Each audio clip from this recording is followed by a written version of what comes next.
Ya. Oke. Kalau menurut saya manusia itu terbentuk. Terbentuk. Saya sebutkan bahwa manusia tidak diciptakan oleh Tuhan. Ya, kita bisa menciptakan Tuhan itu sendiri. Kita bisa menciptakan Tuhan karena kita. Oke. Selamat malam Pak Agung. Selamat malam Mas Iya. Indra. Akhirnya kita bisa ketemu setelah kemarin kita janjian. Saya termasuk orang yang mengidolakan pikiran-pikiran Pak Agung. Nama lengkapnya Pak Agung siapa? Nama asli atau nama buku, Mas? Cukup dikenal dengan Agung WB, Mas. Agung WB. Agung WB. Ya, Pak Agung ini seorang penulis. Bukunya sudah banyak banget. Kurang lebih ada berapa buku Pak sekarang? Sampai saat ini 40, Mas Indra. 40 buku. 40 buku. Istimewa ya teman-teman. Jadi beliau dulu kerjaannya terbang, kemudian resign, ya tidak tahu kenapa resign. Dan nanti kita akan ngobrol banyak. Tapi saya yang tertarik, yang ingin saya coba gali dari Pak Agung ini terkait dengan tesisnya yang mengungkap bahwa ternyata manusia itu tidak diciptakan oleh Tuhan. Ini berbeda dengan perspektif mainstream, suatu yang mungkin barangkali kalau menurut orang-orang yang sumbu pendek, waduh, parah ini orang, kan mesti begitu kan. Tapi bagi orang yang bernalar kritis, beda lagi ya. Makanya kita ingin coba kasih kesempatan Pak Agung untuk mengeksplor terkait dengan hal ini dulu Pak. Monggo Pak. Oke, Mas Indra, terima kasih. Ya. Salam buat sahabat-sahabat di Ngaji Roso. Ini juga saya senang sekali bisa ketemu dengan Mas Indra. Karena channel Ngaji Roso ini juga channel idola saya. Gitu. Karena banyak hal sudut pandang yang bisa kita lihat dari channel Ngaji Roso. Jadi sahabat-sahabat semuanya kalau melihat sudah pasti mendapat manfaat yang banyak dari berbagai macam sudut pandang di sana. Nah tadi Mas Hendra mengemukakan tentang apa yang pernah saya sebutkan bahwa manusia tidak diciptakan oleh Tuhan. Nah memang ini sangat menarik karena pendapat mainstream atau pendapat teologi agama itu pasti akan menyebutkan kalau manusia diciptakan oleh Tuhan. Iya. Nah, kenapa kok manusia diciptakan oleh Tuhan? Tentu saja runtutannya banyak gitu. Karena kalau manusia tidak diciptakan oleh Tuhan, terus Tuhan ngapain gitu? Yeah. Tuhan nggak ada kerjaan gitu. Kalau Tuhan nggak ada kerjaan, Tuhan nganggur. Tuhan udah ada kok nganggur gitu. Tapi kalau kita melihat secara kompleks ya, Mas Indra ya, tentang manusia itu diciptakan oleh siapa atau manusia pertama itu diciptakan oleh siapa, memang sampai sekarang di ilmu pengetahuan pun belum ditemukan secara pasti. Jadi semuanya masih merupakan hipotesis. Nah, saya mengajak kepada teman-teman itu selalu memisahkan dua ranah ini, Mas Indra. Bahwa kalau tugas peneliti, itu ya memang dia meneliti. Dia memang digaji, memang dikasih uang untuk meneliti. Manusia itu diciptakan oleh siapa, atau manusia pertama itu muncul dari mana gitu. Ya memang tugasnya dia dapat duit dari situ. Nah kadang manusia Indonesia ini kemudian mencampur adukkan. Yang bukan saintis itu sok saintis gitu. Kemudian membawa-bawa hasil sains yang memang belum final. Ya memang sebetulnya sains nggak akan final. Sampai kapanpun penelitian itu tidak akan pernah ada ujungnya. Untuk making ya? Iya, karena semuanya akan berkembang, semuanya akan berekspansi.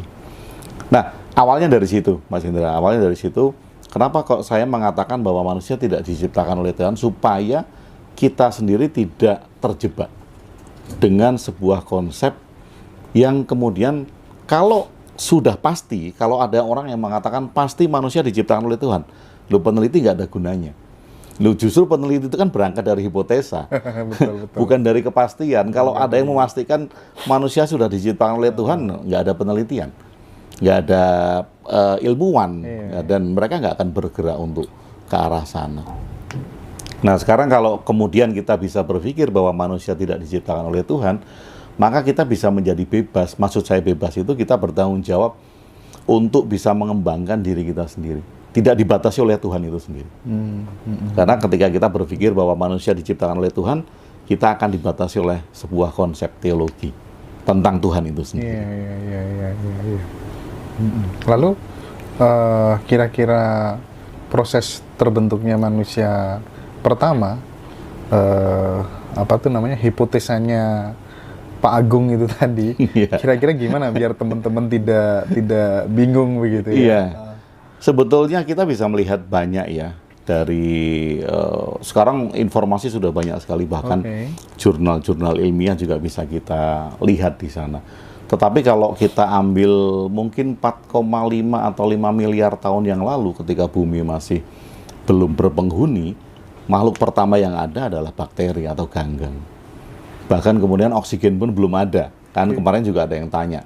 Nah, kalau manusia tidak diciptakan oleh Tuhan, kemudian ada oksigen itu asalnya dari mana? Kalau oksigen tidak diciptakan oleh Tuhan gitu kan. Nah, oksigen juga belum ada kan. Pada saat penciptaan bumi itu terlahir, kalau saya tidak mengatakan bumi itu diciptakan ya. Kalau diciptakan ini definisinya kan membuat sesuatu dari bahan yang belum ada, itu menciptakan. Tadinya tidak ada menjadi ada. Bukan tadinya tidak ada. Kalau tadinya tidak ada menjadi ada, saya bisa membuat. Saya membuat patung, tadinya patung nggak ada menjadi ada. Tapi karena patung dari tanah liat, itu tidak dikategorikan penciptaan. Dibentuk. Kalau mencipta, itu mengadakan sesuatu dengan bahan yang belum ada. Bahannya nggak ada, kemudian tiba-tiba ada. Itu mencipta? Itu mencipta. Nah, satu-satunya yang bisa menciptakan, apapun juga, itu adalah pikiran manusia. Ketika manusia berpikir, kita nggak perlu bahan. Kita bisa menciptakan apa saja, nggak perlu bahan. Maka definisi penciptaan, bila kita menciptakan adalah mengadakan sesuatu tanpa bahan yang ada sebelumnya. Dan itu hanya bisa terjadi di pikiran manusia. Nah, selama kita hidup, kita nggak bisa mencipta.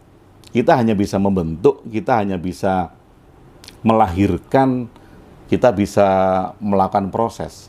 Karena bahannya ada, semuanya bahannya ada. Kita membuat dari bahan yang ada. Nah, kalau kita menyadari bahwa proses penciptaan itu hanya ada di pikiran manusia, ya kita bisa menciptakan Tuhan itu sendiri.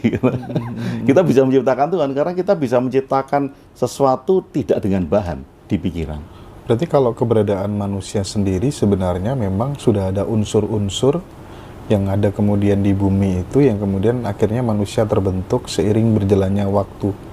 Iya, kalau kita melihat ada hal-hal secara fakta ya Mas Indra yang bisa kita lihat. Artinya bahwa kita bisa memperdebatkan hal yang bersifat fiksi, tapi kita tidak bisa memperdebatkan hal yang bersifat fakta. Jadi kalau kita masih bisa berdebat, ya hal itu adalah fiksi. Itu masih bisa kita perdebatkan. Tapi fakta nggak bisa kita perdebatkan. Misalnya demikian, misalnya bahwa kita terbentuk dari unsur-unsur mineral, faktanya ada. Kita terbentuk dari unsur-unsur yang unsur itu ada di dalam tanah. Itu ada. Tapi kemudian kalau adanya kita seperti ini kemudian tiba-tiba ada, itu fakta itu belum pernah ada sampai sekarang. Belum pernah ada. Fiksi ya. Itu fiksi. Tapi kalau yang kita lihat, kalau dari awalnya setelah gas panas kemudian memadat, kemudian mengeras, timbul lapisan-lapisan kerak bumi yang akhirnya kita melihat batuan-batuan seperti sekarang, dan makhluk yang pertama ada adalah bakteri atau ganggang alga, di mana kemudian dari hasil fotosintesis bakteri itu menghasilkan oksigen, dan oksigen makin banyak, otomatis kalau oksigen makin banyak, kemudian dia akan menciptakan kehidupan yang kecil-kecil, melahirkan kehidupan yang kecil-kecil.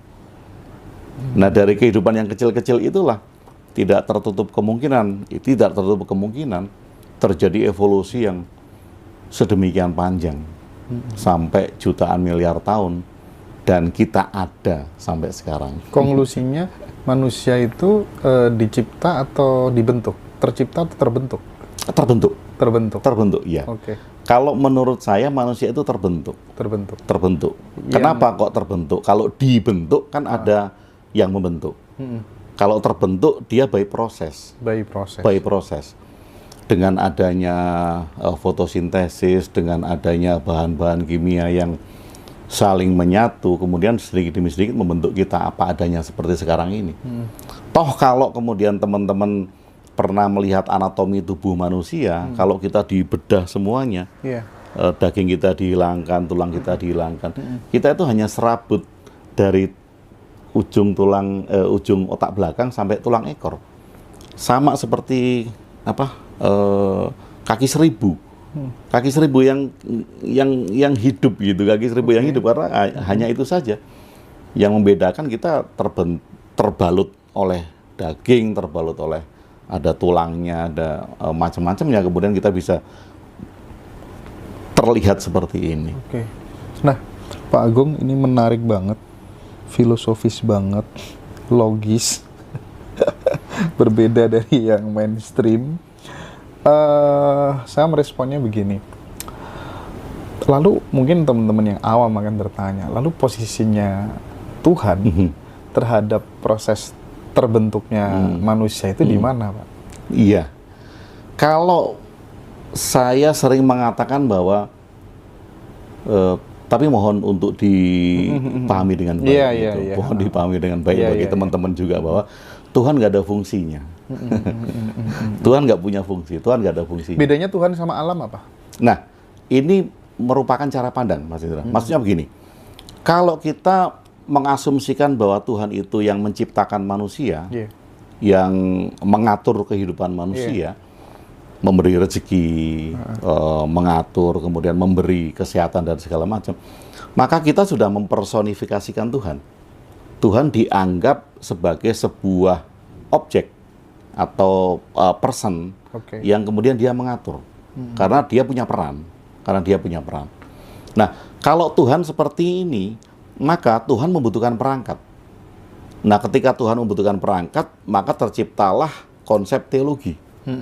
Kalau ada Tuhan, akan ada kekuatan pendamping Tuhan, yaitu ya disebut iblis lah, disebut setan lah, dan segala macam. Ada kekuatan kebaikan, pasti kemudian membutuhkan kekuatan tandingan. Ada kekuatan iblis. Nah, kalau sudah ada kekuatan iblis, maka Tuhan harus punya malaikat. Lahirlah malaikat-malaikat pembantu Tuhan. Kalau kemudian Tuhan sudah punya malaikat, kemudian dunia diganggu oleh iblis, maka ceritanya, ini seperti cerita di film-film superhero, Tuhan harus menurunkan utusan untuk membasmi kejahatan di dunia. Nah, ketika Tuhan menurunkan utusan, ini artinya bahwa Tuhan ditempatkan dalam sebuah konsep teologi yang menjadi berbeda-beda. Nah, kalau kita tadi Mas Hendra bilang bahwa apa bedanya Tuhan dengan alam gitu. Nah, kalau kita melihat alam semesta atau keberadaan, eksistensi ini, keberadaan, ini adalah satu-satunya yang nyata. Kita hidup di dalam sebuah keberadaan yang nyata. Kita hidup dari mineral yang nyata, dari protein yang nyata. Kita menghirup oksigen yang nyata. Kita hidup di sebuah keberadaan yang nyata. Nah, kita bisa menyebut keberadaan itu sebagai Tuhan, sebagai simbol Tuhan. Tetapi tidak kita dudukkan dalam sebuah konsep teologi. Kalau kita mendudukkan Tuhan itu menjadi sebuah konsep teologi, Tuhan itu harus disembah. Nah, dalam persembahan kemudian timbul peribadatan. Dalam peribadatan timbul ritual. Dalam ritual kemudian timbul peraturan. Harus begini, tidak begini, kalau tidak Tuhan marah, kalau tidak Tuhan murka. Karena Tuhan kita dudukkan menjadi sebuah simbol atau duduk dalam konsep teologi.